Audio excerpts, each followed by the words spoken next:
9 Ekim Pazartesi gününden herkese merhabalar değerli izleyenler. Haftanın ilk gününde Gündem Özel programında Diyalog Medya Genel Yayın Yönetmeni Sayın Reşat Akar'la birlikte gündemi enine ve boyuna değerlendireceğiz. İlk konu başlığımızsa polis güçleri. Ülkemizde biliyorsunuz ki çok etkili operasyonlar yapmaya devam ediyor. Polis Kuzey Kıbrıs'ta kaçak yaşayanlara yönelik devam ettirdiği operasyonlara hız vermiş durumda. Geçtiğimiz hafta sonunda başkent Lefkoşa'da çok sayıda kaçak Afrikalı polis tarafından tutuklandı ve tutuklananların ülkeden ihraç edilmeleri için de İçişleri Bakanlığı'nın onayı beklenmekte. Bir diğer yandan polis güçleri trafik denetimlerinde de 9031 araç sürücüsünü kontrol etti ve bunlardan 1621 sürücü rapor edildi. Aleyhlerinde yasal işlem başlatıldı. Ayrıca toplamda 215 araç sürücüsü ve araçta trafikten men edilmiş durumda. Bir diğer konu başlığımızsa geçtiğimiz cumartesi akşamı Hamas'ın İsrail'de başlatmış olduğu kanlı saldırılardı. Savaş sonrasında bölgede savaş hali resmen ilan edildi. Yüzlerce can kaybı ve binlerce yaralı mevcut. Orta Doğu'daki bu gelişmeler Kıbrıs'ı özellikle ekonomik yönden nasıl etkileyecek? Konuyla alakalı olarak ekonomi eski bakanlarımızdan Derviş Deniz Beyefendi ile birlikte canlı telefon bağlantımız olacak.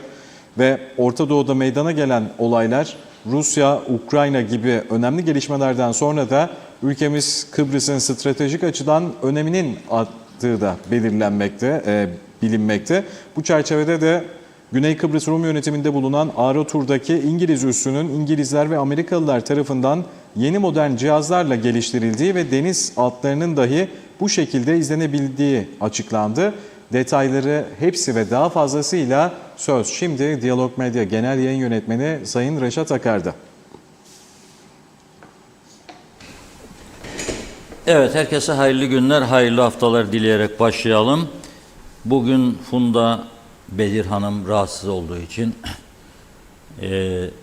Serdar arkadaşımızla birlikte programı gerçekleştiriyoruz. Tabii hafta sonu Hamas militanlarının İsrail'e yönelik kanlı saldırısıyla dünyanın gündemi bir anda değişti. Şimdi ben bakıyorum cumartesi, pazar ve bugün 3. güne girdik.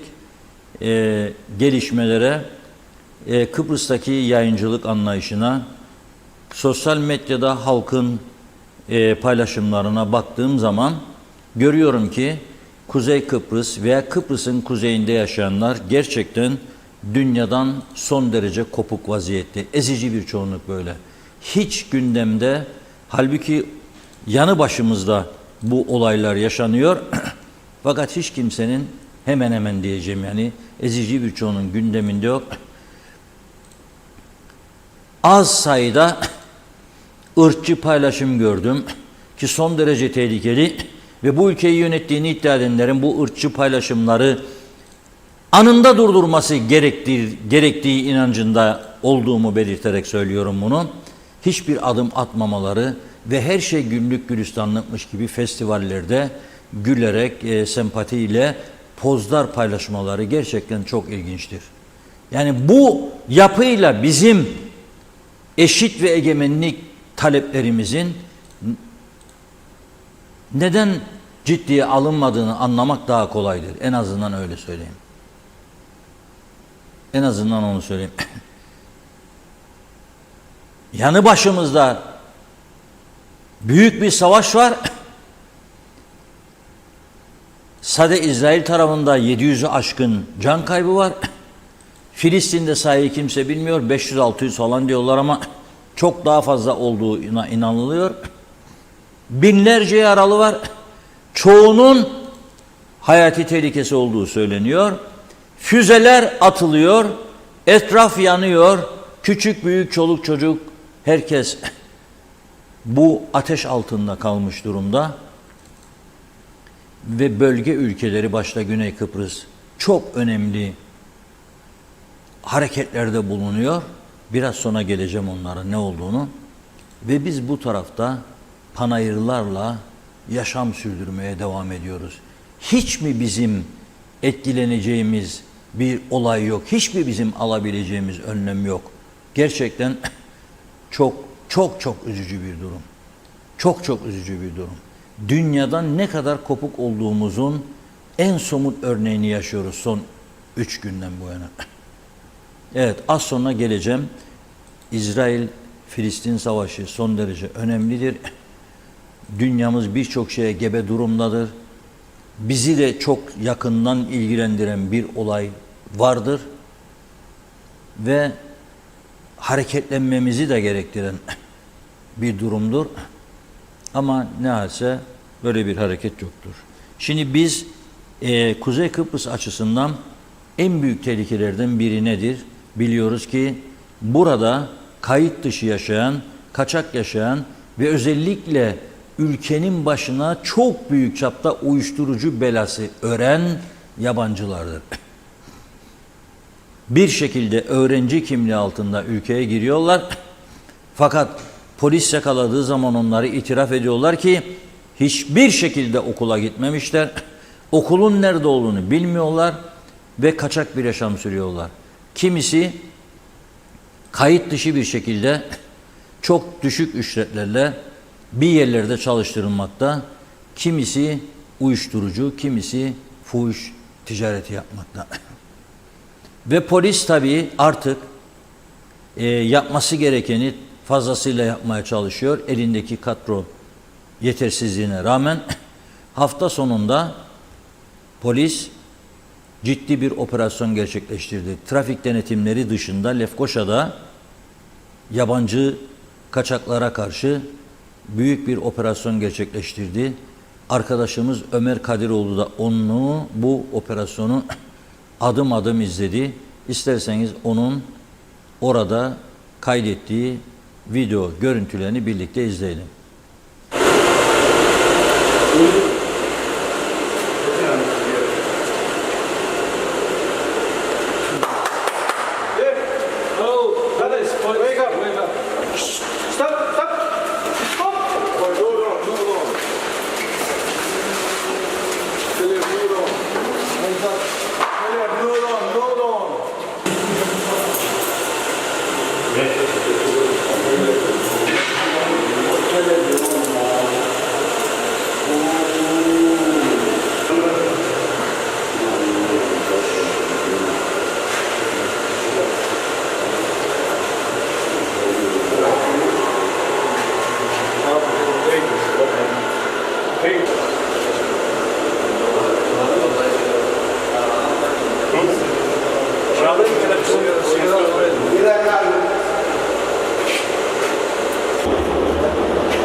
Üçünü aynı yere koymayın ya.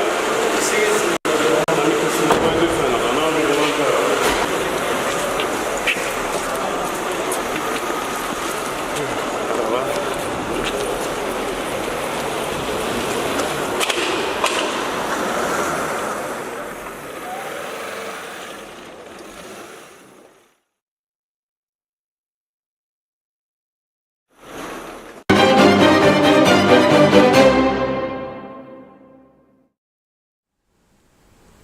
Evet, üzücü görüntüler değil mi izlediğimiz?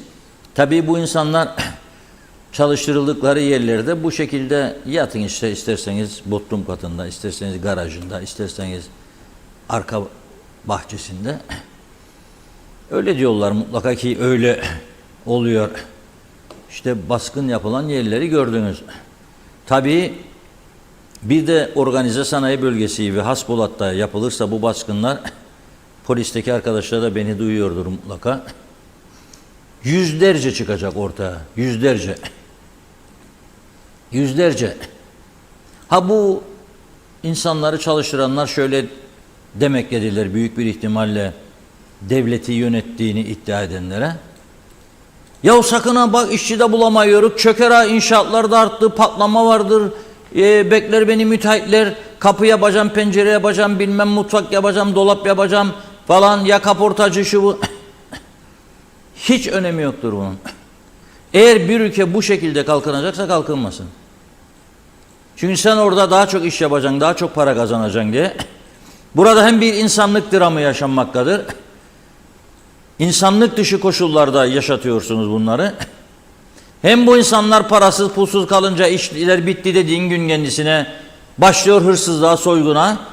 İnsanların korkulu rüyası oldu. Hem bunların ülke sağlığına yüklediği anormal yük, hasta olmaları, salgın hastalıklarda ciddi patlamalar var şu anda ülkede. Neredendir bunlar zannediyorsunuz?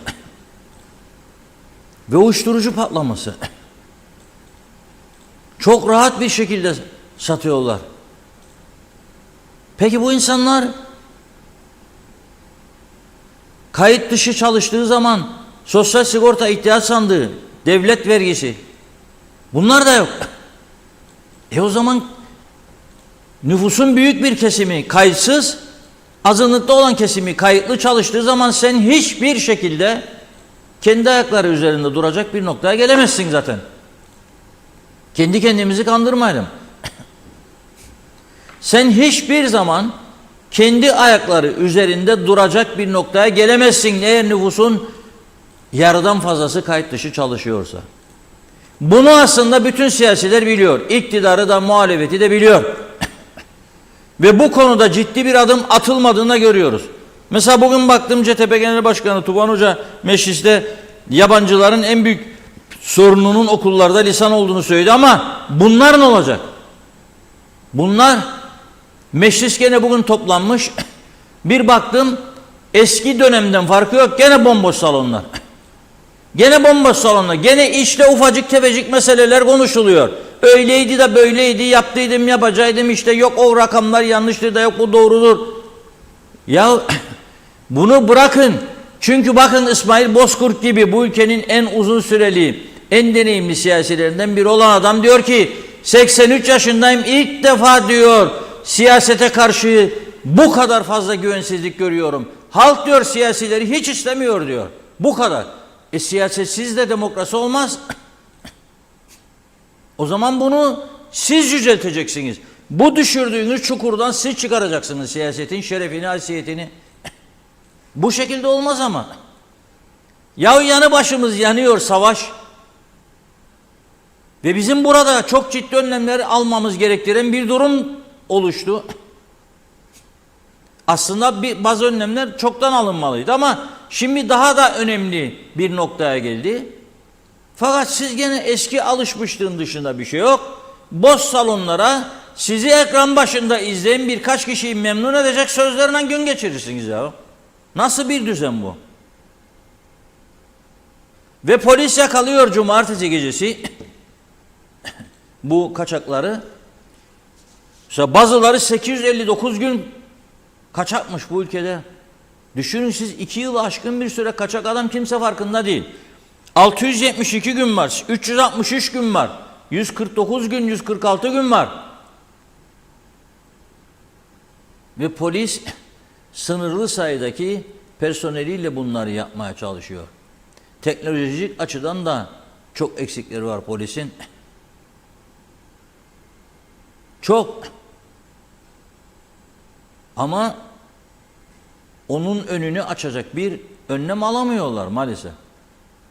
Yani siyasetin en büyük yarattığı en büyük sıkıntılardan birisi budur. İhtiyaç duyulan alanlarda mesela poliste, yargıda yeterli personel istihdamını yapamıyorlar. Parasızlığın arkasına sığınmış vaziyette. Ama dün de böyleydi, bugün de böyle. Değişen bir şey yok. Ve polis ne diyor? Mahkemeye çıkarıyor bunları. Dün pazar günü nöbetçi mahkeme, çalışıyor mahkemeler. Hafta sonu çalışıyorlar artık. Ve orada diyor ki biz bunları diyor İçişleri Bakanlığı'na bildirdik. Karar bekliyoruz diyor. Neyin kararını bekliyorlar bilirsiniz değil mi? Deport kararı, ihraç kararı. Çünkü bunları herhangi bir suç ortamında yakalamış değil. Yani ya cinayet Allah korusun, ya ne bileyim tecavüz, ya hırsızlık, kaçakçılık. Hayır.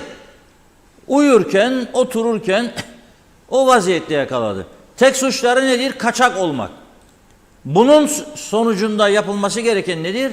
Ülkeden ihraç etmek. İhraç edebilmesi için İçişleri Bakanlığı'na yazı yazacaklar, isim listesi verecekler. O sürede karakolda tutacaklar mahkeme emriyle.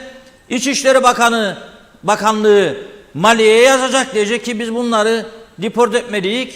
Bu kadar paraya ihtiyaç vardır. Maliye oturacak, düşünecek, taşınacak, para var diyordu. Kalsın şimdi diyecek. Belki yarın bakarık diyecek. Belki tamam bir hesap yapın da bakalım. Da ondan sonra çıkarsa para öde bakalım adam başı 1500-2000 euro da bunları ihraç et. Ve hala da bugün oldu defalarca söylendiği ve uyarıldığı halde ülkeye girerken bunlardan bir deport fonu için para almıyorlar. Kurmadılar bu fonu. Neden? Korktukları kesimler var. Baskı altına almış durumdadır bazı kesimler bunları. Evet, gerçekten korkuyorlar. Benim gördüğüm budur. Yoksa korkmasalar, bağımsız bir yönetim anlayışı olsa hemen alınır bu karar.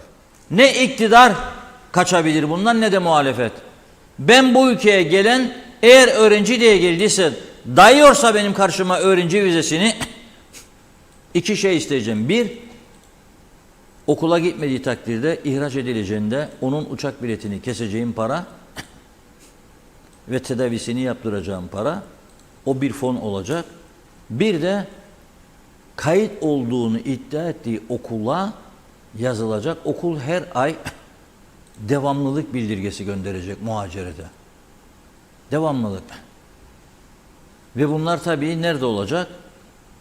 İnternet, bilgisayar ortamında olacak. Yok ki bakkal kağıdı gibi yazacaklar, daktiloda da bilgisayarda yollayacaklar, çıkış alıp. O da dosyaya koyacak. Sonra sorulduğunda karıştıracak kağıtları. Yok. Bilgisayar ortamında. Kimlik numarasını veya adını verdiğin zaman veya soyadını karşına çıkması lazım. Ama hiçbir tedbir yok maalesef. Konuşuyoruz, söylüyoruz, uyarıyoruz.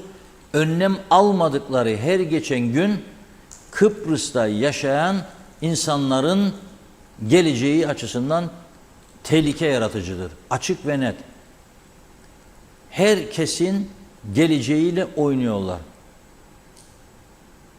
Bu olmaz yani. İhtiyacınız varsa işçiye arkadaş, resmi yollardan getireceksiniz. Baktınız Türkiye'den gelir, Türkiye'den gelmez, başka ülkeden. Kayıt altında ama. Sigortası, ihtiyaç sandığı, vergisi ödenecek. Nerede olduğunu da devlet bilecek bunun. Nerede olduğunu çalışma dairesi bilecek. Bu şekilde bu kadar kayıt dışı, bu kadar kontrolsüz bir durum olamaz. Yani sen yığacaksın ülkeye, polis de bunun belasını çekecek. Olmaz böyle bir şey. Gelelim ikinci denetimlere, gene ikinci konu. Trafik denetimleri. Polis 9031 aracı kontrol ediyor. Cumartesi gecesi başlıyor, pazar sabahına kadar gidiyor. 9000 sürücünün 1621'ine ceza yazılıyor. Düşünün siz, 9000'in 1621'ine ceza kesiyor polis. 215 araçla trafikten men ediliyor. Nasıl men edilir biliyorsunuz değil mi? Yani aracı kullanacak durumda olmadığı için polis indiriyor arabadan, çekiyor karakola, aracı da bırakıyor. Bu kadar anormal suç gerçekten örneği yoktur yani bunun. Bulsunlar bir ülke örneği göstersinler bana, memnun olacağım ama bulamıyorlar. Gazi Mausa'da 2200 sürücü kontrol ediliyor. Bunun 80 tanesi aşırı sürat, 3'ü alkol, 60'ı cep telefonunda konuşur durumda olmak üzere 405'i 2200'ün 405'i 5'te biri rapor ediliyor. 12 tanesi trafikten men ediliyor. Güzelyurt'ta 3378 araç kontrol ediliyor. 154'ü aşırı sürat, 97'si alkol tesiri altında, 5'i ehliyetsiz, 4'ü cep telefonu, 563 araç. İskele'de 650 araç kontrol ediliyor, 130 tanesi rapor ediliyor, 10 tanesi trafikten men ediliyor. Burada da birinci derecede suç sürat. Şimdi ben bu noktada sizlere bugün sosyal medya paylaşımını okuduğum ülkemizin önemli bir insanının yıllarca gençlikle bir arada olmuş, gençlik dairesini yönetmiş Gencay Eroğlu'nun bir paylaşımını okumak istiyorum. Kısa bir paylaşım. Bugün 5 saat önce paylaşmış. Bugün diyor Lefkoşa Burhan Nalbandoğlu Hastanesi'nin ışıklarında bir araç hastaneye dönmek için tip verdi diyor. Arkasından ise ambulansın geldiğini gördüm. Normalde her zaman hastaneye dönüş isteyene yol veririm. Hastaneye gidiliyorsa bir aciliyet vardır. Bugün üstelik ambulans da geliyor. Durdum. Arkamda son model bir arabada ağzında sakız çiğneyen bir bey sürekli kornaya basıyor. Ne durdun yahu diyor. Ne durdun diyor. Çekil çekil diyor da yetişeceğim diyor. Nereye yetişecekse hastaneden aşağısı zaten nedir? Lefkoşa'nın içidir. Ne kadar uçsan helikopter olsan 1 dakika fark etmez geçeceğin. Ama belki arabayı gösterecekti herhalde. İndim diyor arabadan, korna çalınca diyor devamlı. Görmez misin ambulansı dedim diyor. Cevap vermiş kendisine. Görmem be, görmem be demiş. Şimdi çantayı kafasına vursaydı Gencay Hanım olay çıkacaktı orada. Ama kültüre bakın nasıl değişiyor. Önemli olan lüks delüks araba kullanmak değildir. Kültürdür arkadaş, kültür. Ve maalesef son zamanlarda nereden geldiği belli olmayan kaynaklar var bu ülkeye. Anormal bir fakirleşmenin yanında anormal bir de zenginleşme var.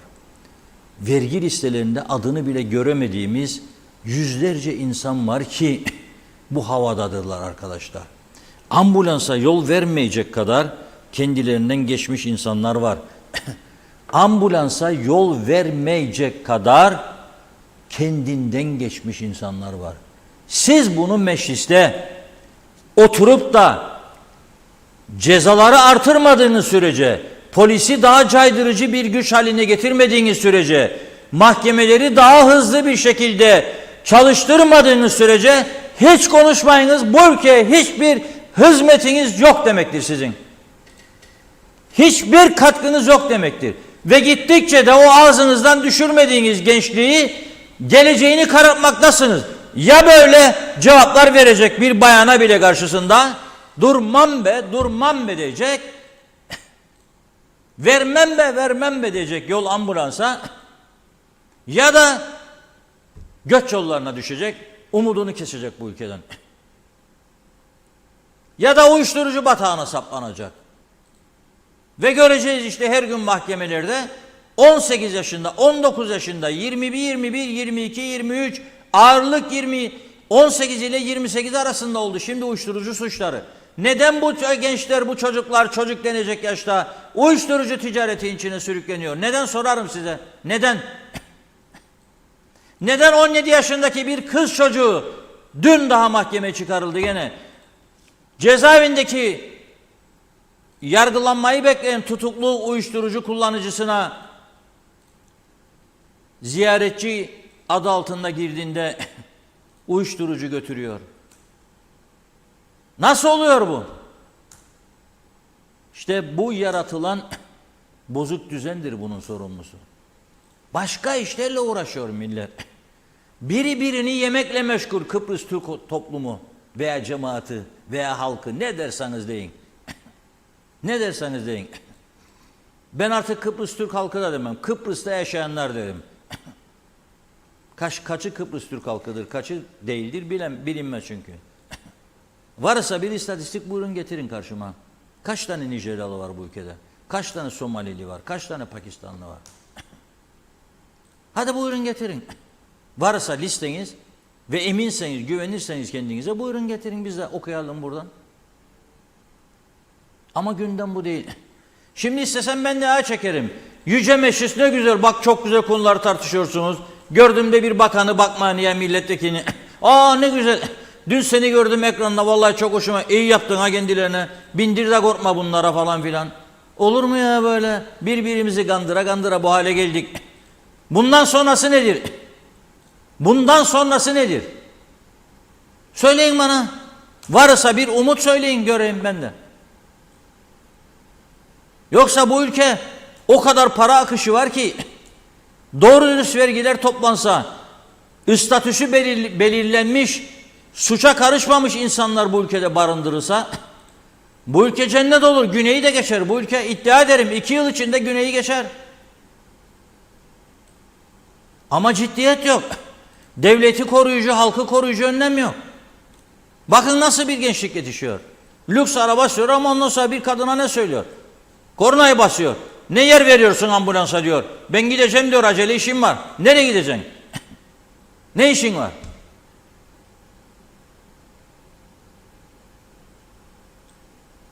Olacak iş değil yani. Üzgünüm. Neyse, bu kaçak ve trafik denetimlerini geçiyorum. Serdar arkadaşımıza bırakayım, biraz mesajlarla başlasın. Ondan sonra ana gündem maddesine geçeceğiz. Evet. Çünkü evet, biliyorum sizler şeyi sevmiyor. Yani halk İsrail'imizde bana ne Filistin, İsrail'den diyen çok insan var ha. Halbuki çok yakınık yani. Hatırlar mısınız? Dikmen'e bir füze düştüydü. Da dedilerdi Beyrut'tan gönderildi. Bir şey olmadıydı çok şükür. Boş araziye düştüydü de yanında da evler vardı. O gün konuştuk sadece. Ondan sonra gene akşama neredeyik, hangi meyhanecik falan. Buyur Serdar. Evet, mesajlarımız oldukça yoğun. Teşekkür ediyoruz mesajlarınız için. İlk mesajımızla hemen başlayalım. İlk mesajımız Mehmet Uluçay'dan geldi. Tünaydınlar Serdar Bey, Reşat Bey. Mutlu sağlıklı günler, iyi yayınlar, kolay gelsin dileklerini iletti. Celal Harunsa iyi yayınlar Reşat Bey ve Serdar Bey. Bugün Dünya Posta Günü. Daha yazılacak çok mektup var. Başta tüm posta çalışanları olmak üzere posta hizmetlerinde emek veren tüm çalışanların Dünya Posta Günü'nü kutlar, işlerinde başarı ve kolaylıklar dilerim dedi. Mehmet Uluçaylı, savaşlarda hiçbir zaman kazanan bir taraf kesinlikle olmaz. Geride hep acılı aileler, feryat eden insanlar kalır dedi.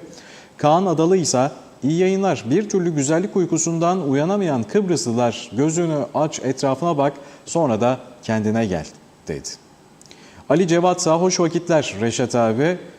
Yorgun düştüler, onlar da geçmiş olsun. Funda Hanım'a geçmiş olsun, yorgun düştü. Reşat Bey, az önce kanalları dolaşırken BRT kanalında durdum ve meclis geldi ekrana. Bakanlar, bakmayanlar mecliste oturuyorlardı. Onların söylemlerine ortak oldum ve üzüldüm. Biri sağa yaslandı, diğeri geceden kalma uyuyordu dedi. Mehmet Uluçaylı da bugün Dünya Postalar Günü, büyük özverilerle arkadaşlarımız görev yapıyor. Tüm postacıların günü kutlu olsun dedi. Salih Urfalı ise bu memleketin her yeri çorap söküğüne benziyor dedi. Mehmet Uluçaylı, polis huzur ve güvenliğimizi sağlamak için 24 saat bile yetişmiyor, ellerinden gelenin fazlasını çabalıyor. Kendilerine kolay gelsin dedi. Çağatay Doluner ise bütün suç devleti yönettiğini iddia edenlerdir dedi. Salih Urfalı, idare yok, boşa konuşmayalım diyor. Ali Dereseven, Reşat Bey çok uzun süredir buradan yazdım, yine yazıyorum. Ülkemizi karanlık okyanuslarda kapatsanız yüzen bir gemiye benzetiyorum. Her an batma tehlikesi olan ve bu gemiyi kimse kurtarmaya çalışmıyor. Aksine herkes de geminin batması için el birliği yapıyor dedi.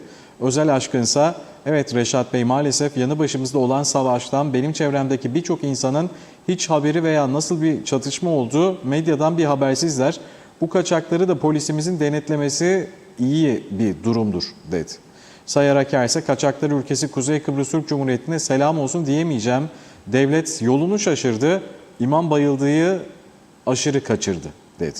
Mehmet Uluçaylı, sosyoekonomik durumları çok kötü olan, geri kalmış ülkelerde olan tüm salgın hastalıklar bizim ülkemizde artık bulunuyor. Ülke girişlerinde biraz daha siyasiler duyarlı olsun diyor. Cem Ener ise uzun bir mesaj yazdı. Kuzey Kıbrıs'ta kayıtsız ve kaçak yaşamını zorlaştırmak için alınacak çok çeşitli önlemler vardır. Örneğin BTHK mobil telefon aboneliklerinin süresine oturma izninin süresi kadar kısıtlayabilir. Süresi dolan kişilerin hattı kapatılır, yeni hat açması engellenir. Benzer şekilde Merkez Bankası oturma izni süresi dolan kişilerin banka hesaplarının dondurulmasını, yeni hesap açmalarını engellemesini sağlayabilir. Bu gibi yöntemlerle kaçak kişilere hayatı işkence haline getirirsek bu kişilerin Kuzey Kıbrıs Türk Cumhuriyeti'ni terk etmelerini sağlayabiliriz dedi. Celal Harun ise insanlar yaşadıklarına sevinemez duruma geldi. Ülkemiz ne hale geldi anlamak mümkün değil ve bu durumu görmeyen yöneticiler maalesef etrafımızdadır diyor. Nurten Baransa iyi yayınlar, ülkeyi doldurdular. Benim torunum Küçük Kaymaklı'da oturuyor. Rus ortaokulu almadı. Yabancı öğrencileri alıyorlar. Çocuğum ve torunum İrsen Küçük'e gidiyor ve kendi vatandaşını bu ortaokula almıyorlar dedi. Mehmet Uluçaylı da tüm suçlu ve kaçak yakalanan yabancılar anında ihraç edilmelidir diyor. Sayar Aker ise ömrümüzü yedik hala da bu vatanı sahiplenemedik dedi. Mustafa Özcan iyi yayınlar dileklerini iletti. İsmet Esenyel ise Serdar Bey, Reşat abim iyi yayınlar. Ülke süratle uçuruma sürükleniyor. Devleti yönettiğini düşünenler de Alice Harikalar Diyarında dedi. Mehmet Uluçaylı da hastaların sosyal sigorta reçetesiyle eczanelerden nasıl ilaç alabileceklerini hiçbir makam açıklamadı. Sağlık Bakanı her şeyi halletmiş gibi Eko Gün'de sosyal medyada poz veriyor. Zaten ancak bu kadarını becerebiliyorduk biz dedi. Kemal Osman Ceyhanlı ise iyi yayınlar diliyorum. Bu savaşlar bitmedi gitti. Olanlar hiçbir suçu olmayan siviller her yerde savaşa hayır diyoruz dedi. Zühre Konti Zortsa Kıbrıslılar azınlıkta derdik. Türkiye'den gelen vatandaşlarımızla bizi geçti. Artık herkes yabancı uyruklu ülkede. Olgun Nilgün Çeliker ise iyi yayınlar Reşat Bey. Bu ülkeyi öyle bir duruma getirdiler ki evlerimizde dahi huzur içinde oturamıyoruz. Haftada bir iki kez kendi apartmanımıza gelen hırsız kovalamacısının nöbetine başladım.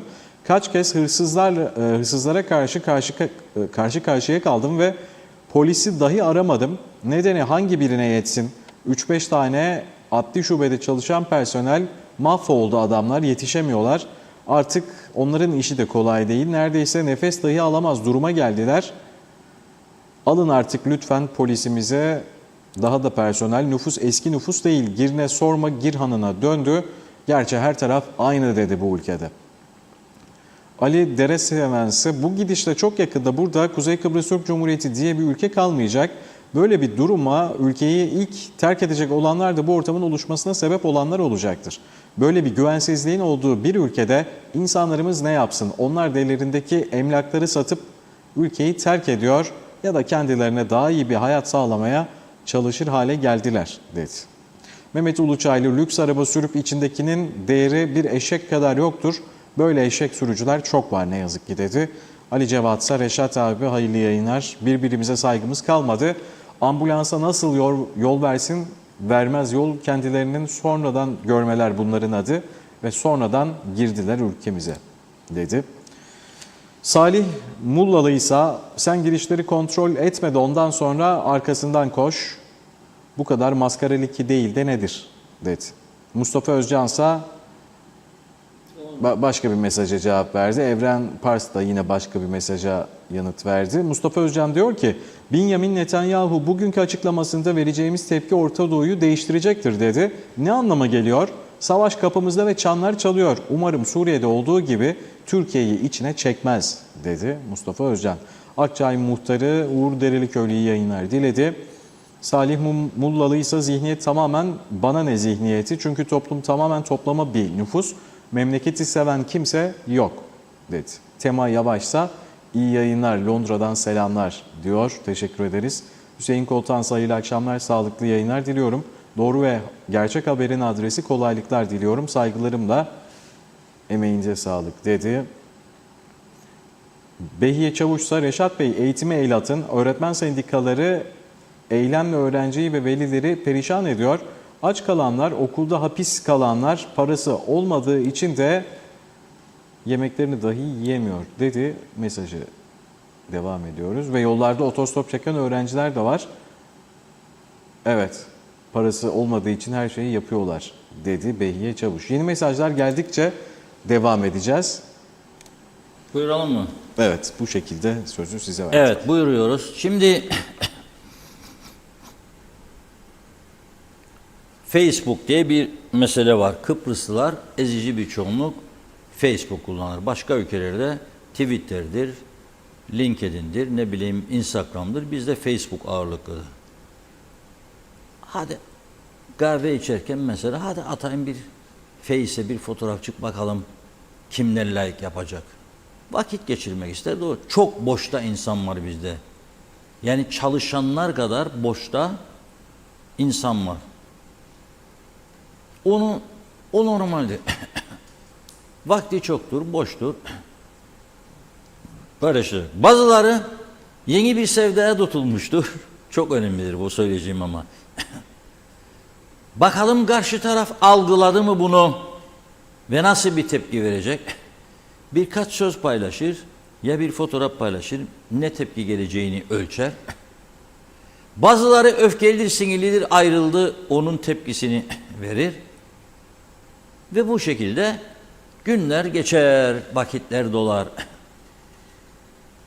Fakat yahu Allah aşkına Orta Doğu hakkında hiçbir bilgi olmayan, İsrail'in nerede olduğunu haritada gösteremeyecek insanlar veya Filistin'in böyle bağnazca, ırkçı yorumlar yapmayın ya bu Facebook'larda.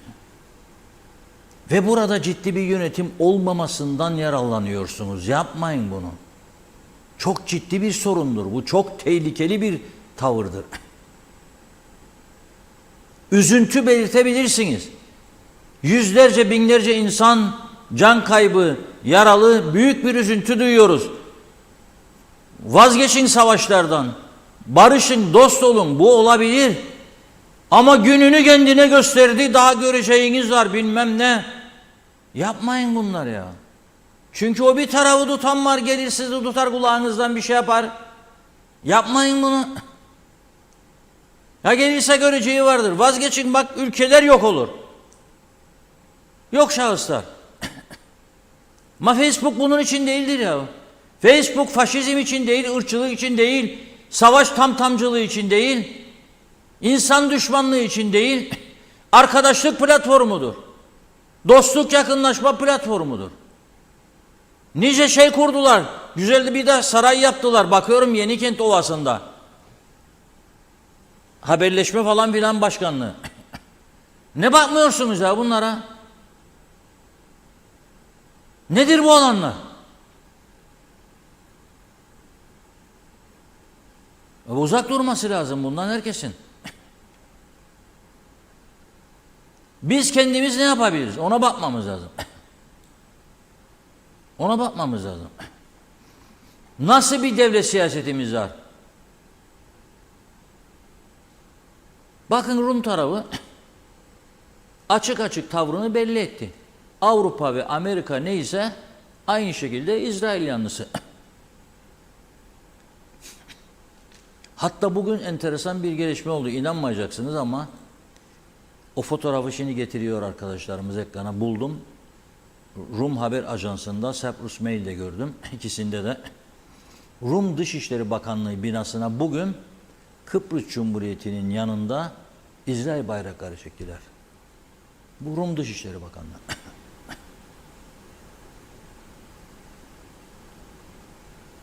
Yanındayız diyor. Yüzden fazla uçak seferi koydular. İsrail ile Güney Kıbrıs arasında. Mağdur olan insanları taşımak için. Havalanı kapandı İsrail'de. Binlerce mağdur var ama özel olarak tespit edilen havalanlarına neresiyse oralar 100'den fazla sefer koydular karşılıklı. Mağdur insanları getirip götürsünler diye. Senin politikan nedir kuzeyde? Yoktur. Anlayışla karşılarım. Ne şiş yansın ne kebap. Şunu da söyleyeyim. Rumlar o kadar cesaretli davrandı ki bu Kıbrıs meselesinde biz hiçbir zaman Filistin'in desteğini görmedik. Türkiye Kıbrıs'ın kuzeyinden daha fazla mali yardım yapıyor Filistin'e. Ve Türkiye Filistin'i yıllardır en üst düzeyde savunan büyük bir ülkedir. Fakat Filistin hiçbir zaman bizim yanımızda yer almadı. Kıbrıs davasında bize destek vermedi. Filistin Devlet Başkanı son bir yılda 2 kez Güney Kıbrıs'ı ziyaret etti. Abbas. 2 kez. Ve Rum tezine uygun açıklamalar yaptı. Kıbrıs Cumhuriyeti'nin bağımsızlığı, toprak bütünlüğü falan filan filan. Ben Filistin'e karşı tavır alalım demiyorum. O öyle yaptı. Ama Filistin bizim davamızın yanında değildir, bunu da bilelim. Olmadı bugüne kadar. İsrail çok mu oldu? O da olmadı tabii ki. Onun için biz gelişmeleri soğukkanlı bir şekilde izleyelim ama bu savaşın yayılması durumundaki o ihtimaller, o belirtiler vardır. Biz ne yapabiliriz? Hiç yapacak hiçbir şeyimiz yok mudur yani bizim? Alacağımız hiçbir önlem yok mudur? Bence vardır. Çok önlem vardır. Alınması gereken çok önlem vardır. Başta elektrik ve su konusunda adım atmak mesela. İsrail bu saldırıya uğradıktan sonra ilk işi ne oldu? Gazze'ye elektrik ve suyu kesti. Oradaki Filistinleri cezalandırsın diye. Elektrik ve su füzeden daha tesirli silahtır. Biz ne yaptık? Biz Türkiye'den gelen suyu biliyorsunuz ilk reddetmişti bazı belediyelerimiz. İstemeyiz dediler. Bizim bağımsızlığımız yönetim yetkilerimiz elimizden gider. Doğal kaynaklarımıza el koymuş olurlar. Hangi doğal kaynak? Nerededir de ben göremedim? 5-10 tane kurumuş, içinden bakteri fışkıran kuyunun dışında. Şimdi Güney Kıbrıs'ta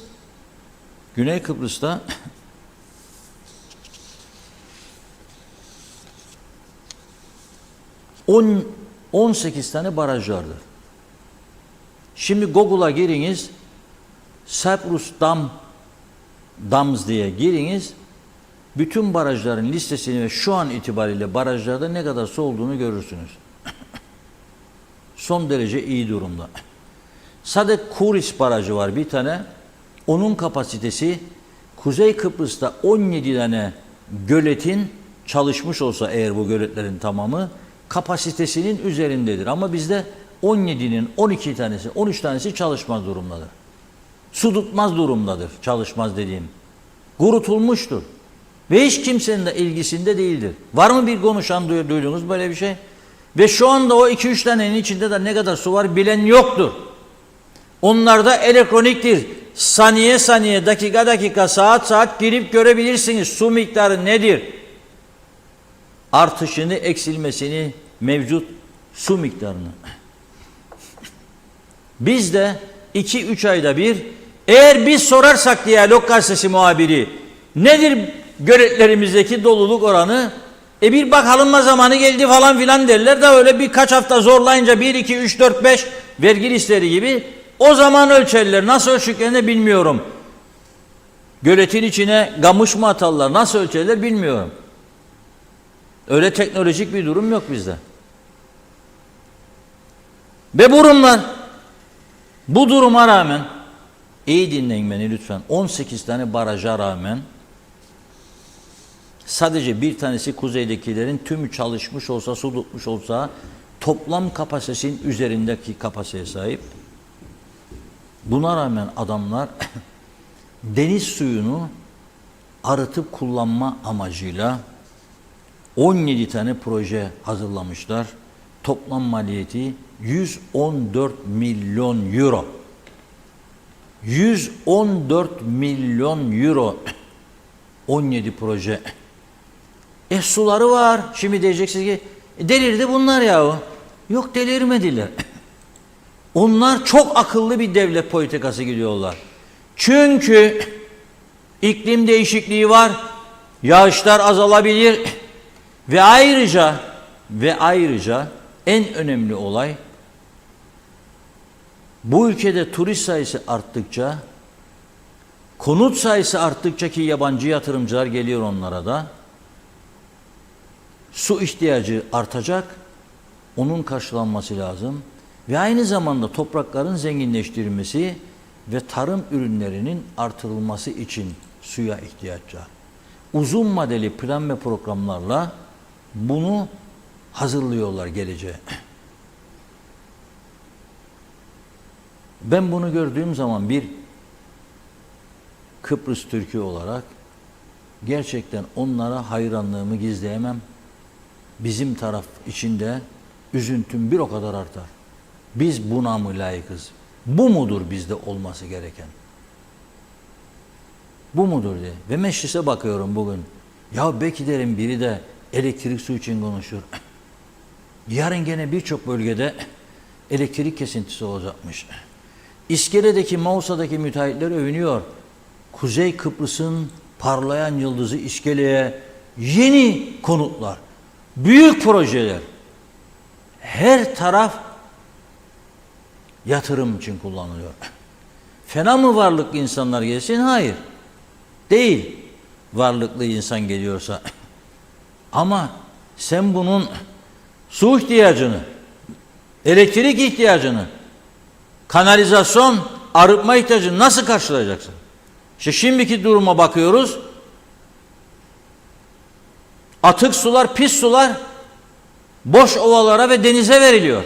Vidanjörle çekiyor, kuyulardan götürüyor. Böyle bir çözüm olmaz. Bu insanlar buraya gelir, büyük paralar akıtıyorsa, sen de bundan büyük karlar elde ediyorsan, ben bu karları 10 kişi, 100 kişi için mi ediyorum, yoksa ülkenin genelini kapsayacak şekilde mi kullanmam lazım? Yoktur böyle bir şey, böyle bir anlayış.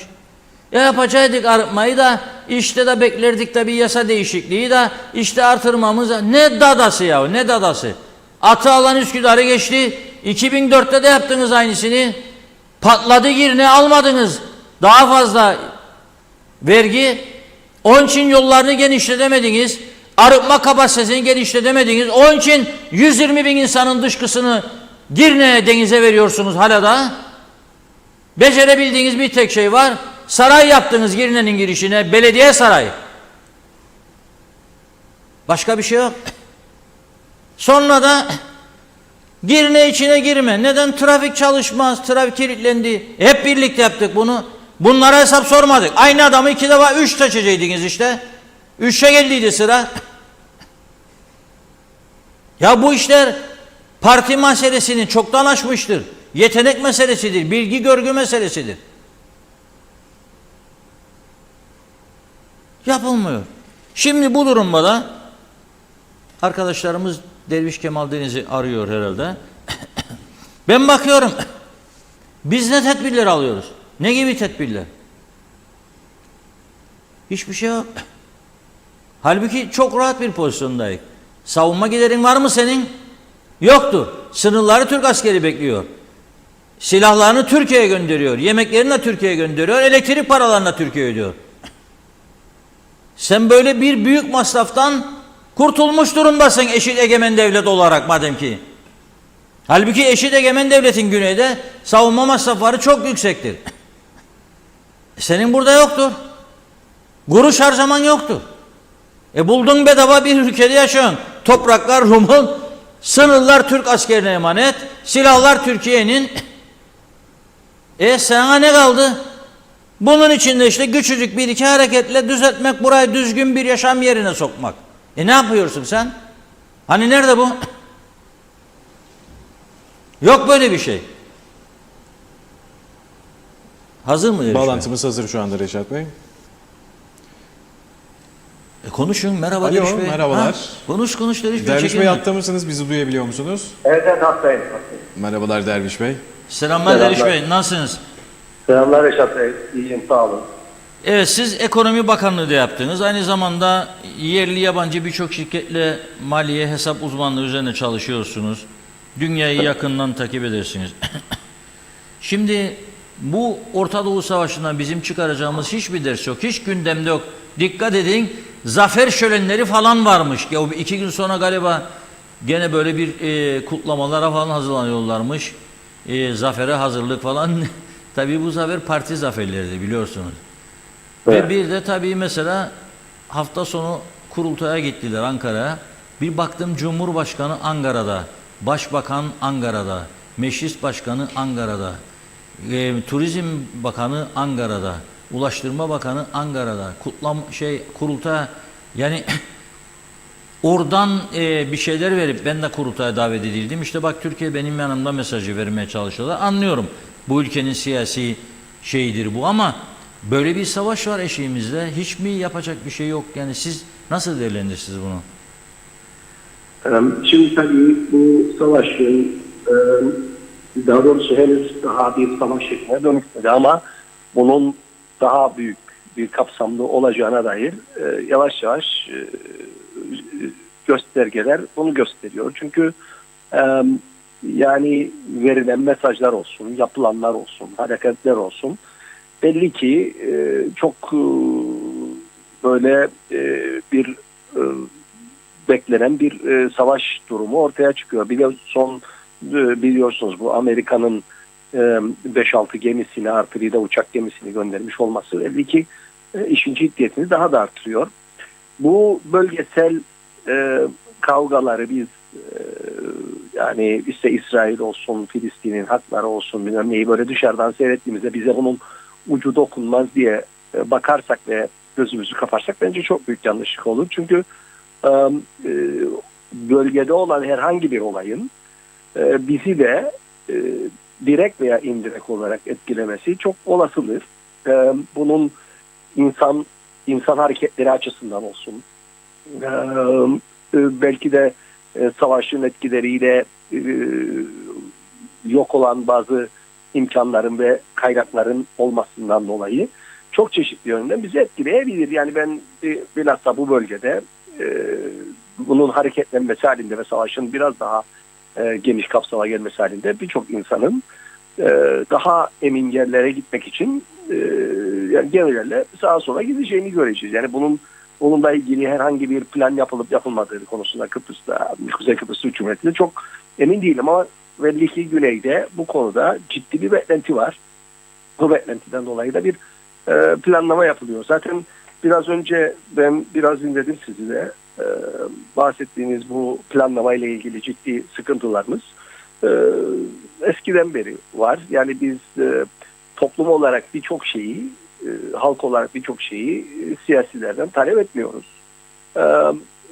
Bireysel imkanlar, bireysel isteklerimiz yerine geldiği müddetçe toplumsal ilerleme ile ilgili soruşturma yapma yahut da bunun daha iyi gitmesiyle ilgili bir şeylerde bulunma çok geniş bir çerçevede dillendirilmiyor. Bu artık insanların biraz da bireyselliğe gittiğini görüyor ama unutulmaması gereken bir şey var. Benim hep hayat boyunca en büyük felsefelerimden biridir. İnsanlar zengin olabilir. Dünyanın çeşitli yerlerinde mal sahibi de olabilir. Dünyanın çeşitli yerlerinde garantiye aldığı bir parası da olabilir. Ama insanın gururu bu şahsiyetindeki para değil, sahip olduğu toplumun gururuyla ölçülür. Bunu yaşarsanız yurt dışında bir müddet bunu daha çok anlattınız. Öyle oturup 2 hafta, 3 hafta bir yere gidip gelmekle yahut bir yere gidip gelmekle bu anlaşılacak bir şey değildir. İnsanın yabancı bir ülkede, yabancı bir yerde parası olsa bile bulunmasında kişisel bir mutluluk ve kişisel bir zenginlik hissetse dahi o toplumsal, o halktan gelen gururu taşımadığı müddetçe çok büyük bir zevk aldığına inanmıyorum. Zaten toplumların da itibarı onunla olur. Nasıl insanlar ben bilmem ne vatandaşıyım deyip hürmet görüyorsa siz de kendi vatandaşı olduğunuz ülkenin söylediğiniz anda size verilecek olan tavra göre de belirlersiniz. İşte bundan şu ortaya çıkıyor. toplumsal meselelerdeki bizim daha çok uyanmamız, daha çok ülkede yapılması gereken şeylerin yapılması yalnız hayat standartımızı artırmıyor, geliştirmiyor. Aynı şekilde bizim toplumsal gururumuzu da etki ediyor. Bu toplumsal gurur da bizim algılanmamızı da etkiliyor. Yani Rumlar nasıl bizi algılıyor? Türkiye Cumhuriyeti ki bizim her zaman yanımızda olan nasıl algılıyor? Etraftaki ülkeler bizi nasıl algılıyor'a bakmak lazım.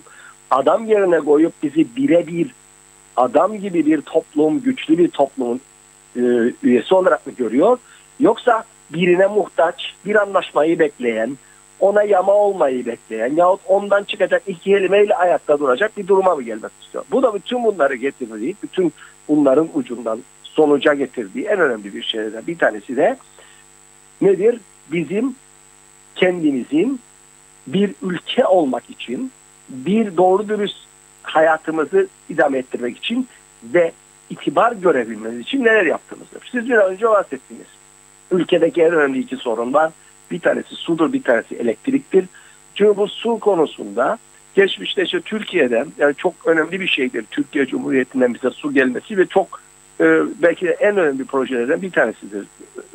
Türkiye'den gelen proje. Ancak bunun daha sonraları nasıl geliştirilmesi geldikten sonraki şeylerde biz çok da fazla bir etkili olmadık. Bunun bir tanesi bunun çok süratli bir şekilde tarım alanlarına yayılmasında çok geç kalındı. Daha yavaş yavaş ortaya çıkılıyor. İkincisi de ki bu çok önemli bir şeydir burada.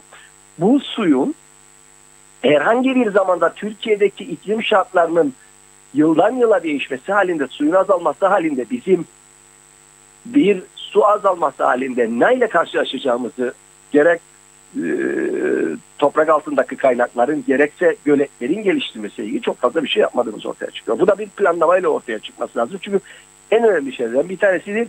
Yarın bugün inşaat sektöründeki bu patlamayı, turizmdeki bu patlamayı biz beklerken yarın öbür gün bizim çekeceğimiz yerden bu su problemi dolayısıyla bir kuruş para etmeyecek. Ne yaptığımız inşaatlar bir kuruş para edecek, ne de gelecek turist buraya gelecek. O zaman biz kendi kendimize bakıp neler yapmışız diye üzüleceğiz. Onun için bunun çok süratli bir şekilde bir plana bağlanıp göletlerin geliştirilmesi, herhangi bir iklim değişikliğine suyun azalması halinde nasıl kaynakların tekrar insanlara verilebileceği ve bu gelişen ekonomik yapının nasıl sağlanacağı iyi planlanması lazım. Aynı şekilde elektrikte de bunun çok daha iyi yapılması lazım. Çünkü yani biraz önce bahsettiniz. Siz devamlı elektrik kesintisi oluyor. İnsanlar işte söylüyor, ediyor. Cihazları arıza yapıyor. Onu yapıyor, bunu yapıyor ama götürüyor. Bunun yapılmasıyla ilgili ben hükümetten ne beklerdim? Yıllar öncesinden, yani bugünkü hükümet değil geçmiştekilerden de bu elektriğin mevcut durumu nedir? Ne kadar bizi götürebilir? Ne yapılması gerekir? Ne gibi bir yatırım yapılması gerekir? Hangi sistemde yapılması lazım? Solar enerjinin yapılacak? Normal olarak Türkiye'den kablo ile mi getirilecek? Yoksa enterkonnekte edilecek başka bir yerle bunların üzerinde bir çalışma yapılıp en iyi şekilde bunun bir planlaması yapılması gerekir. Ama bugüne kadar ben bir şey görmedim. Sadece işte zarar ediyor, yeni personel alınıyor, bir firmaya peşkeş çekiliyor deme dışında ben elimizle tutulacak ve bizi ileriye götürecek bir projeyle karşı karşıya olduğumuzu göremiyoruz. Bütün bunlar neyi gösteriyor bize? Biraz önce bahsettiğim o toplumsal gurur, bir ileriye gitme, ekonomik gelişme, bunlar üzerine kurulmayla ilgili sorgulamamız olmuyor. Biz elektrik kesiyor, sesimizi çıkarmıyoruz. Yarın suyun eksilmesiyle ilgili bir problem çıkacaksa bu ortadan kalkıyor. Bunu bir şey yapmıyoruz bu konuda. Bu da gösteriyor ki bizim toplumsal olarak biraz daha kendimizi sorgulayıp daha talepkar olmamız gereken bir durumda olmamız lazım. Yani biz Kıbrıs'ta var olma mücadelesi gösteriş bir toplum.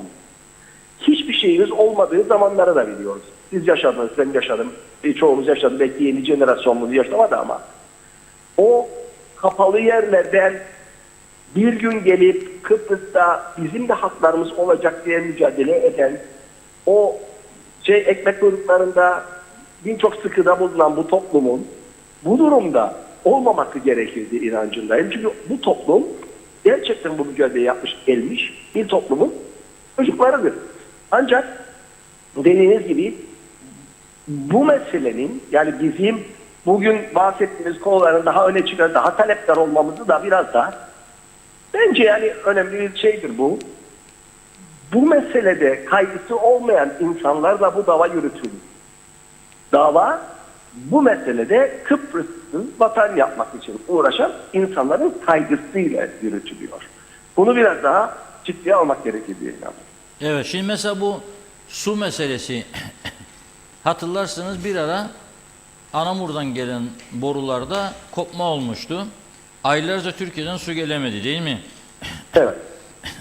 Böyle bir durum gene ortaya çıkarsa ne olacak durumumuz? Düşünen yok. Kuyular tamamen büyük çapta Güzelyurt'tan geliyordu Lefkoşa'ya ve Gazimausa'ya kadar. Kuyuların çoğu kurumuş vaziyette. Denizden su çekip veriyorlardı son. Canlı hiçbir şey kalmadı.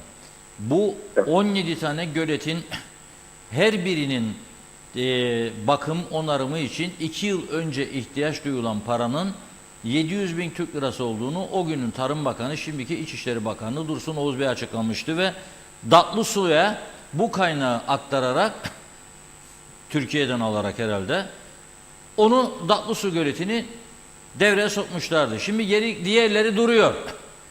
Yani 700 bin lira bugün herhalde 1,5 milyon veya 2 milyon. Ama büyük bir kaynak değil. 10 gölet için 2 milyon, 20 milyonluk bir kaynak ister. Dış gezilere, dış temsilciliklere bunun kat kat fazlasını harcıyorlar. Ve hiç çoğu dış temsilciliğin etkili bir görevi olmadığına bile bile sürdürüyorlar bu inadı. Bunun dışında elektrik yarın gene birçok bölgede kesilecek. Ya güneş enerjisi, ne bileyim Rumlar güneş enerjisiyle önemli adımlar atıyorlar. Şimdi doğalgaz meselesi.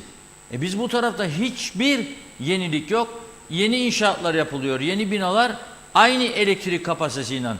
Elektrik kurumunun da Aksa'nın da kapasitesinde şu an itibariyle bir değişiklik yoktur yani. Evet. Bilmem yani bu kapasite bizi tabii bugün bir de bu savaştan dolayı petrol fiyatları yükseldi. Brent petrolün %4 galiba civarında bir artış var. Nereye götürecek bizi? Bu petrol artışları bize mutlaka yansıyacak. Bizim petrol istasyonu 2 tane şeyimiz var. Petrol akaryakıt depolarımız var. Kalecik, İskele'de. O depolarda ne kadar stoğumuz var? Var mı acaba? Yani ben olduğuna sanmıyorum. Rüzgar çıktığında, gemi gelmediğinde boştur diyorlar depolar. Evet. Yani biz bu stratejik açıdan herhalde herhangi bir hazırlık ihtiyacı duymuyoruz. Bu nereden kaynaklanıyor? Şimdi şunu söyleyeyim, yani bu petrolden bahsettiniz Reşat Bey, başka bir sorun daha var. Yani bu petrol bahsetme konusunda. Şimdi petrolün pahalı olması biliyorsunuz, yani bütün girdilerin en önemlisi petroldur bizim ülkemizde de, her dünyanın çok yerinde de. Yarın öbür gün yani biz enflasyondan şikayet ediyoruz. Bilhassa gittik sonra fakir, yani insanların alım gücünün zayıfladığına baktığımız zaman bu petrol fiyatları yarın daha da arttı demek. Taşıma daha pahalı olacak, mallar daha pahalı olacak, hizmetler daha pahalı olacak. Demek ki insanlar daha azalmış olacak. Yani bu konuda da ciddi bir sıkıntıyla karşı karşıyayız. Yani bir kere enflasyonla mücadele diye ortaya çıkılan şeyde bizim bilhassa orta ve altında insanların, gelir düzeyi altındaki insanların daha da bir geleceği görünüyor. Şimdi yani bu konuda ciddi tedbirler ve bir tonlama yapılması gerekiyor. İyi düşünülmesi gerekiyor bir şeydir. Bu yani güzel bir şeye benziyor bu petrol konusu.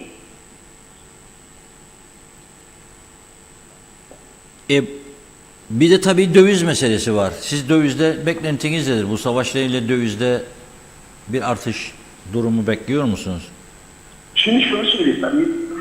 Yani, Türk lirasının biraz da bu konuda etkilenmesi konusu Türk lirasının gerek Türkiye'nin ekonomik ve siyasi durumu daha çok etkiliyor bu konuyu. Tabii dıştaki olayların da etkisi tabii bunun üzerinde var ama Türkiye Cumhuriyeti'nin mali politikaları gerekse siyasi durumuyla ilgili de daha etkin olduğunu inancındayım. Onun için yani dövizin çok da büyük bir şekilde yani etkilenecek bir yere kadar ama böyle tahmin edildiği kadar büyük bir ilerleme olacağını sanmıyorum. Tabii savaşın nasıl gelişeceğine de bağlı. Ne kadar ülkeleri etkileyecek, ne kadar bir boyutu artacak, yoksa bu belirli bir barış sürecine mi gidecek tekrar?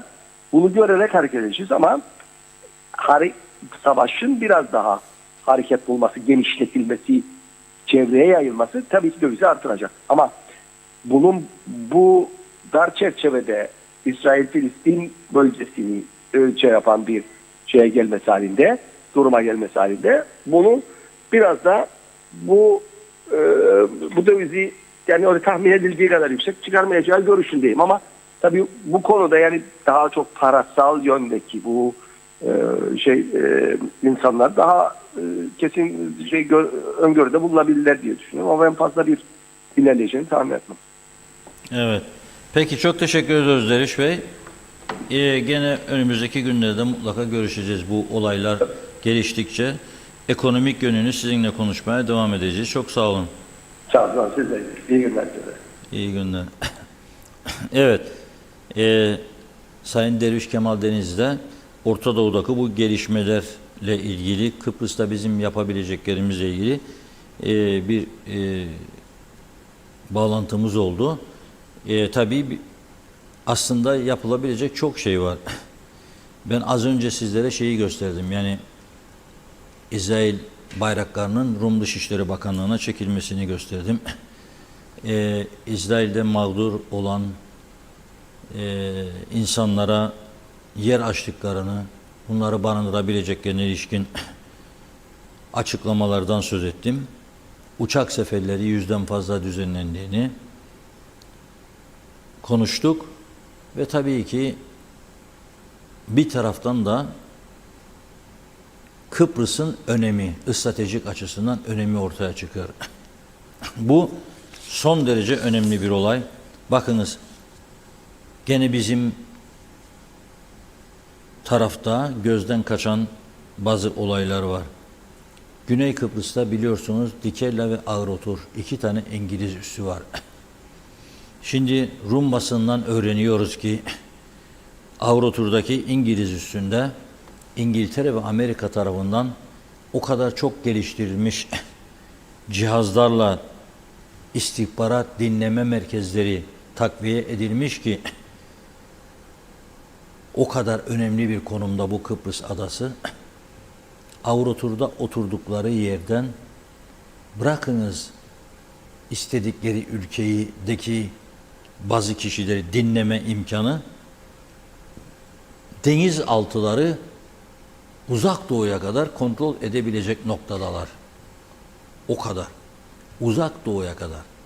Yok ki sadece Orta Doğu'yu, Kıbrıs açıklarında dolaşan deniz üstünde ve deniz altındaki gemileri bırakınız. Ve diyor ki Philadelphos gazetesi, Ukrayna işgali ve Orta Doğu olayları nedeniyle Kıbrıs'ın stratejik önemi daha da artmıştır diyor. Elde ettiği belgelere dayanarak söylüyor. İngiliz üsleri ve Rus-Ukrayna çatışması adını taşıyan belgeler İngilizlerin Kıbrıs'taki üs ve mevkilerinden iletişimleri izlediğini ortaya koyuyor diyor. İlk ufuk ötesi iyonosferik radar olan OTHR'ın 1960'da yerleştirildiğini, süreç içerisinde yerleştirilen izleme sistemleri ve kabiliyetlerini aktarmış. Eylül 2022 sonunda başlayan ve birkaç haftada tamamlanan yeni bir sistemden ve Ağrotur üstünde kurulmakta olan bir merkezden söz ediyor. Sounder Code isimli radar, İngiliz Devlet İletişim Merkezi'nin Amerika Ulusal Güvenlik Ajansı ile işbirliği halinde adadaki İngilizlere kullanımdaki mevkilerden yaptığı izleme operasyonuna ilgilidir. Bu sistemle Orta Doğu bölgesinden telsiz iletişimleri, ekvator üzerinde yörüngede bulunan uydu iletişimleri, denizaltı fiber optik kablolarla Kıbrıs'taki karasal kavşaklar aracılığıyla Orta Doğu'dan Asya'ya kadar, Afrika'dan Avrupa'ya kadar internet iletişimlerini dinleme, depolama ve işleme operasyonları gerçekleştirdi. Londra ve Washington Kıbrıs'ı Doğu Akdeniz'den Orta Doğu'ya, Hindistan'a, Çin'e ve Sibirya'ya kadar Rusya-Ukrayna Savaşı'yla son yıl içerisinde Rusya'nın derinlerine, Kırım'a ve Ukrayna'ya kadar olan ilgi sahasını havadan ve balistik kontrol ve erken uyarı merkezi olarak kullanıyor diyor. Bu kadar önemli bir adada yaşıyoruz. Bu kadar stratejik açıdan önemli bir ada içerisinde biz ne dış politikada becerili bir tavır alabiliyoruz ve hareket edebiliyoruz ne de iç sorunlarla ilgili. Tekrar ediyorum, savunma Türkiye'den, asker silahlar Türkiye'den, sınırları bekliyorlar ve biz sıfır savunma harcamaları olan bir yer, maaşları bile kendi gelirlerimizle ödeyemez durumdayız. Bugün gene elektrik kurumu için devlet kefaletiyle borçlanma kararı çıktı hükümetten. Borç, borç, borç nereye kadar? Bu kurumun yetersiz halde olduğunu görüyoruz. Nasıl güçlendirebiliriz? Nasıl daha ileri adımlar atabiliriz? Bu konuda herhangi bir plan program yok. Türkiye'den denizaltı kapılarla elektrik geleceği söyleniyor. Kaç yıl sonra? 5 yıl, 6 yıl. Mevcut durumu nasıl geliştirebiliriz? Bu kadar inşaat izni verirken bunların elektrik ihtiyacını, su ihtiyacını, kanalizasyon ihtiyacını, arıtma ihtiyacını nasıl karşılayacağız?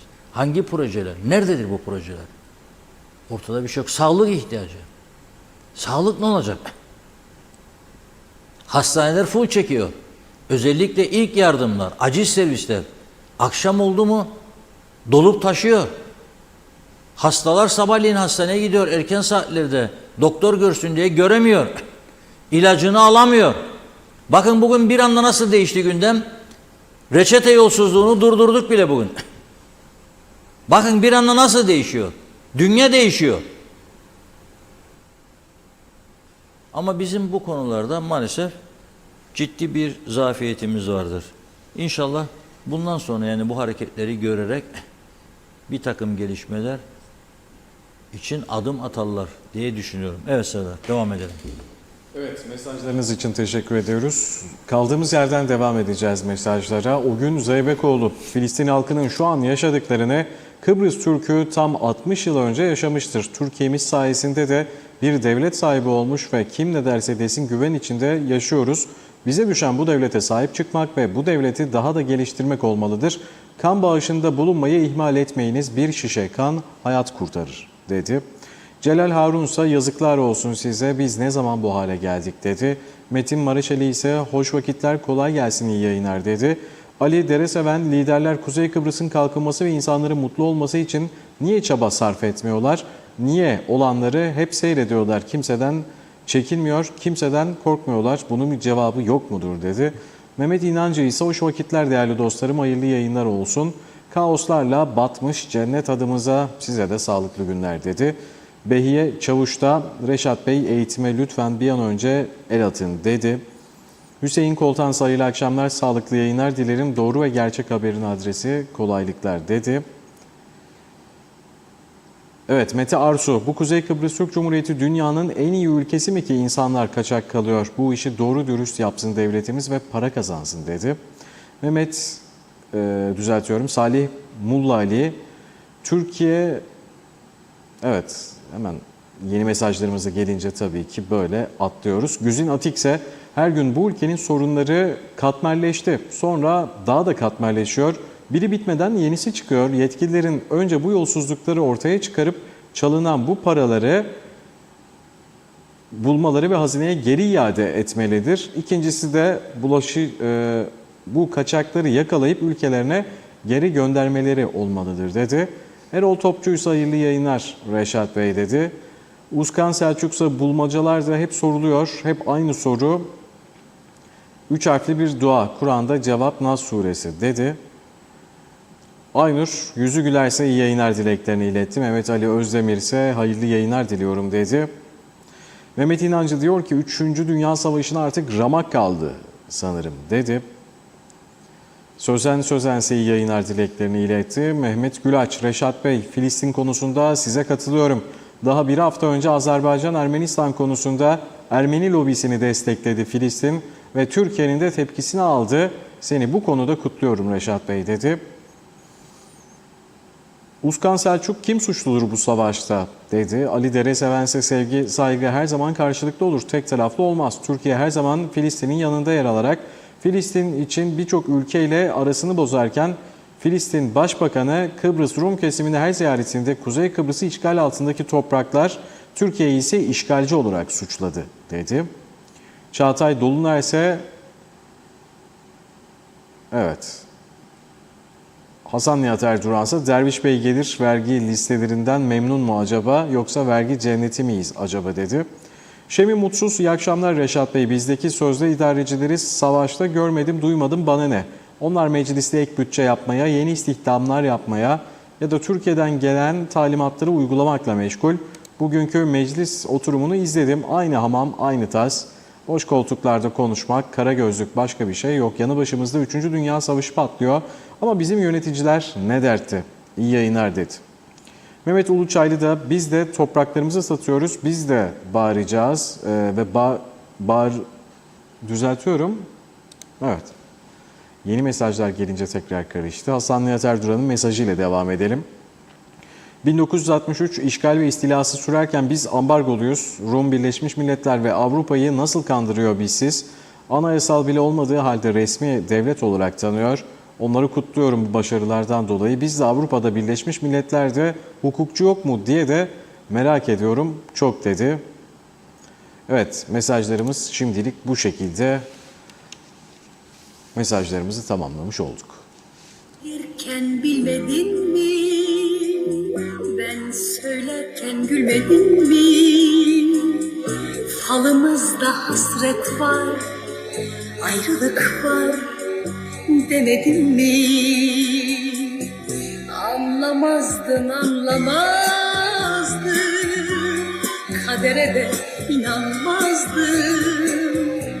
Hani sen acı veren kalpsizlerden olamazdın. Dilerim ki mutlu ol sevgilim, ben olmasam bile hayat gülsün sana. Günahım boynumda, ağlayan bir çift göz bıraktın arkamda. La la la la la la la la la la la la la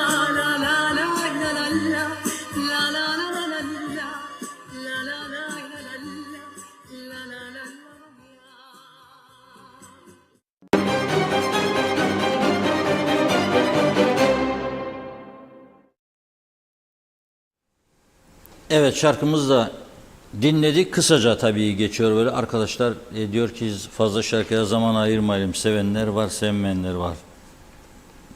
Güzel bir söz oldu değil mi? Sevenler var, sevmeyenler var. Sevgiden anlayanlar var, anlamayanlar var. Sevgiyi satanlar var, satmayanlar var. Sevgi için çok şey yapanlar var, hiçbir şey yapmayanlar var. Sevgiye inananlar, inanmayanlar. Çok önemlidir. Evet, Güney Kıbrıs tabii bir taraftan düşünün siz adamlar neler yapıyor ya. Adamlara ben gerçekten hayran kalıyorum. En önemli dünyanın kruz gemilerine üs veriyorlarmış Limassol'da. Hadi bakalım Caribbean, Royal Caribbean Avrupa'nın üst bölgesi seçmiş Limassol'u. 2 gün sonra çarşamba günü tören düzenlenecek. Açılış için orada acente açıyorlar. Ama merkez seçiyor orayı, Avrupa merkezi. Korona olduğunda ki şu anda da koronada patlama varmış duyuyorum. Tabii istediğimiz kadar dikkat edelim. %100 koruma şansımız yok kendimizi. Ama bir miktar koruyabiliriz. Unutmayalım ilk başladığı günlerde temizlik söylerlerdi bize. Eller, avuçlar temizlenecek, yıkanacak. Öpüşme olmayacak. No kiss. Bizde patlama oldu şimdi. Herkes birbirini öpüyor. Öpen öpene. Serbest. Hiçbir şey olmamış gibi, olmayacakmış gibi. Dikkat edeceksiniz biraz arkadaş. Kiminle düşüp kiminle kalkıyorsunuz? Size ne bulaştırıyor bilmeden. Nasıl öpebilirsin sen onu? Neyse. Koronada patlama var tabii. Koronanın olduğu günlerde bizim taraf aman aman aman aman aman aman NOTAM yayınladı, uçakların en işini durdurdu. Onlar güneyde 2 tane ucuz uçuş yapan Low Cost Airlines, Wizz Air ve bir havayolu şirketine daha yerel havayolu izni verdiler. Dediler ki gelin yahu, biz size meydan ücretini yarı fiyatının da altına düşüreceğiz. Onlar için de cazip geldi. Çünkü 100 binlerce eurodan bahsediyoruz, meydan ücretleri. Ve bu Rum turizminin, ekonomisinin hızlı bir şekilde gelişmesine yol açtı. Şimdi gemi işi gerçekleşiyor. Ama bir taraftan da gördüğünüz bu helikopterler, arkadaşlar biraz erken girdi. Şimdi girecektim bu konuya. Askeri hazırlıklarını ihmal etmiyorlar. En son haberi vereceğim size. Ellerinde 11 tane bu gördüğünüz Rus helikopteri varmış. Bunlar saldırı helikopteri. Bizim güvenlik kuvvetlerimizin kaç tane helikopteri var bilen var mı? Şimdi ben bazı böyle keskin milliyetçilerin ne söylediğini düşünüyorum. Türkiye var, Allah razı olsun, ana vatan yanımızda olduğu sürece biz korkmayız. Tamam be kardeşim, ama yani ganimetler, mallar cebe inecek. Bir gün zenginler türeceksin. Ambulansa yer vermeyecek. Sonra o yeni yetişen gençler babam sağ olsun diyerek, ciklettiğinerek, balon gibi üfleyerek yüzüne kadının vermem be vermem be yol vermem ambulansa diyecek. Bu taraftan da her şeyi ana vatan ana vatan. Senin bir ordun varsa güvenlik kuvvetleri, o orduna ne yapıyorsun acaba? Kaç kuruş katkın vardır da her şeyi de istiyorsun? Kaç kuruş? Kimse bunu düşünmez. Neyse, bunlar savunmaya korkunç para harcıyorlar ve en son 1 Ekim törenlerine geçirmişler bu helikopterleri. Fakat anlaştılar Sırbistan'a, dediler ki siz Rusya'yı seviyorsunuz, biz size satalım bu Rus helikopterleri. Neden? Çünkü Fransa'dan çok daha gelişmişlerini alıyorlar. 11 helikopteri veriyorlar. Fransa'dan 6 tane çok daha gelişmiş saldırı helikopteri alıyorlar. Mart ayı, 2024 yılının Mart ayı ne kaldı? Kasım, Aralık, Ocak, Şubat, Mart, 5 ay. 5 ay sonra Fransa'dan 6 adet H145M helikopteri geliyormuş. Teknolojik son derece. Şimdi Fransız-Alman yapımıymış. Biz burada bunları sadece seyrediyoruz. Yani hem bir taraftan o olsun, bu olsun, bilmem ne olsun, hem bir taraftan her şey eksik, böyle olmaz. Yani bir adamın karşısına çıktığınızda, bir İngiliz'in, bir Amerikalı'nın, bir Alman'ın, bir Fransız'ın, hatta bir Türk'ün, adam size eşit bir egemenlik istiyoruz. Biz Rumlar bizi 63-74 kestiler, katliam çukurları, gelin gidelim atlılar, Murat sandallar. İyi ki götürmezsiniz, ha, gelmezler yani. Bağırıp çağırmasaydık buradan, atlılar, Murat sandallarda şehitlerin fotoğrafları dökülmüştü, görünmüyordu. Yazılar döküldü. Her taraf pislik içerisindeydi. Otlar ağaç olmuştu. O kadar bir düşüncesizlik ve saygısızlık var. Sade lafta mı eşit bir egemenlik bilmem ne falan? Yok, olmaz öyle. Önce bu hakkı talep ettiğin bu meselede kendi halkını ikna edeceksin. Siz oldunuz mu buna? Böyle bir hakkımız olduğunu düşünüyor musunuz yani? Keşke olsa. Ama hayır, ne inan? Ne inan? Yol yok. Elektrik yok. Hastane yok. Var da yok. İlaç yok. Yolsuzluk, hırsızlık, yan kesicilik, tatil bolluğu. Ya bir meclis o kadar buradan şey ettik, insan birazcık da halkın sesi olmaya çalışıyoruz. Ben söylemiyorum. İşte bakanlık yapmış, parti liderliği yapmış. Kuzey Kıbrıs Türk Cumhuriyeti ilanını gönülden desteklemiş. Bu yüzden partisiyle ters düşmüş. Sol partiden lider olan İsmail Bozkurt söylüyor. Siyasete bu kadar güvensizlik 83 yaşından görmedim diyor. Bunu güçlendirin lütfen ya. Yarın gene meclis var. Bakacağım sabahleyin bakalım. Neyi konuşacaklar? Ne yapacaklar? Ne üzerinde duracaklar? Gerçekten merak ediyorum. Tabii bir de bu Ankara'ya kendimi göstereyim veya Ankara'nın yanında olduğumu görsün Kıbrıs'taki insanlar, yarışını bırakmak lazım. Şimdi ben baktım bazıları kongreye gitmiş, orada kimi bulduysa yanına sığındı, bir fotoğraf çekeyim ve görsünler bizi. Facebook. Gidemeyenler de eski fotoğrafları paylaşmış buradan. Ha bakın benimle falan filan ha. Yani ya kime bu ya? Kime bu? Ne için? Ne için? Hadi çıkın karşımıza. Önce bu deport fonuyla. Kurun bunu bir an önce. Büyük tehlikedir bu ülke içinde. Eski Büyükelçi Derya Kambay defalarca uyardı sizi. 2 yıl dedi Nairobi'de görev yaptım büyükelçilik. Bunun için adım atarsa Nijeryalılar yandınız dedi, yandınız dedi, izin vermeyin dedi. Dinlemediler adamı. Dinlemediler. Halbuki bana da anlattı orada yaşadıklarını. Ben dinledim de aman Allah'ım dedim.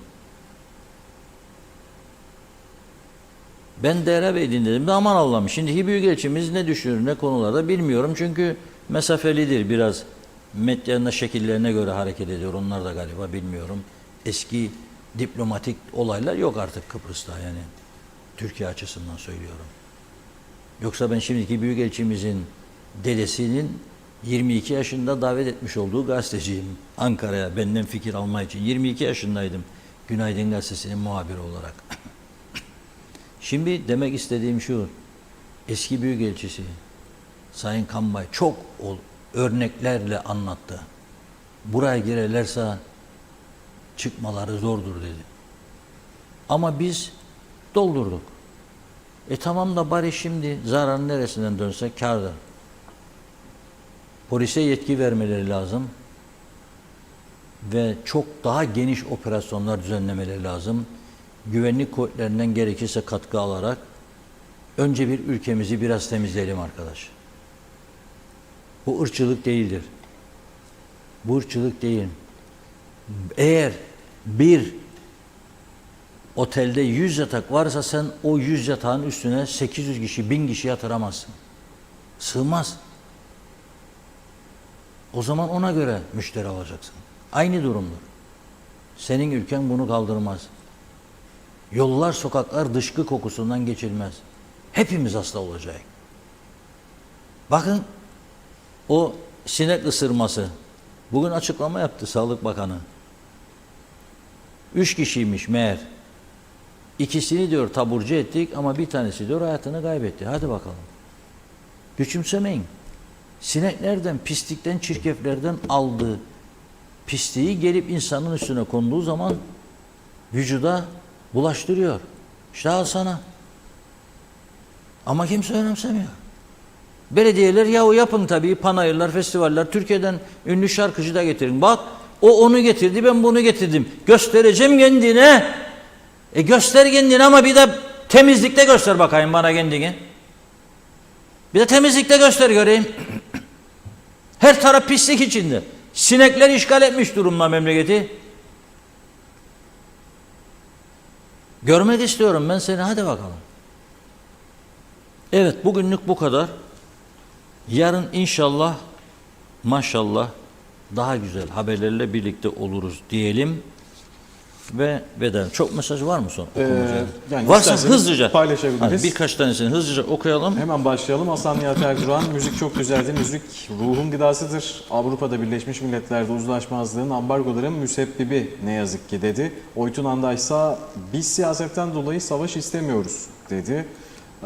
Mesajların devamında ise Hasan Nihat Erduran diyor ki güvenlik kuvvetlerinde 2, kolorduda da yaklaşık 50 tane helikopter hazır bekliyor. Türkiye'de seri imalat çeşitli modeller üretip envantere katacak. Sıkıntı yok savunmamızda dedi. Yabancılar güvenerek mülk alır. KKTC'de açık ve nettir dedi bu durum. Bu şekilde de mesajlarımızı tamamlamış olduk Veşat Bey. Evet. Çok teşekkür ediyoruz. Yarın inşallah yeniden birlikte olalım diyorum. Bugünlük bu kadar. Hoşça kalın. İyi akşamlar diliyoruz değerli izleyenler. Hoşçakalın.